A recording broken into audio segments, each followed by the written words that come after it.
Okay, here I am, taking a detour for my power walk in the contemplative forest. You can hear the water and it's soothing. You pay attention to what I'm going to tell you because it's very important.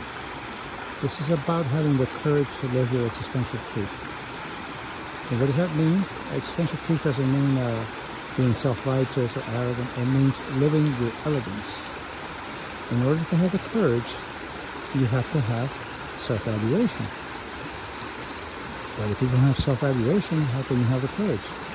Well, it's like a catch-22. When you say, I'd like a job, but I don't have experience. Well, this job needs experience. Catch-22. Here, though, I have answers for you. And the way to develop the self-evaluation that we call courage, to live your truth, here's what you do. First, you think of someone that has something to say good about you. Someone that thinks you're bright. And you sit comfortably and think about that person thinking that you're bright. And then embody the feeling of that person. See, you don't have to believe it. It's that person's belief. That person believes you're bright. Accept that's what they believe and embody it. See how it feels in your body. And you might have a little resistance, but breathe into it and see how it lands on your body. You do that a few times, and then you try, I believe I am bright. And there's going to be some resistance. So go ahead and try it and go back and forth with what your friend believes and what you believe until gradually it becomes more of a part of you. And that's not an affirmation, that's an embodied premise that you're allowing to possibly believe later. It doesn't stop there. The neural maps are still very weak.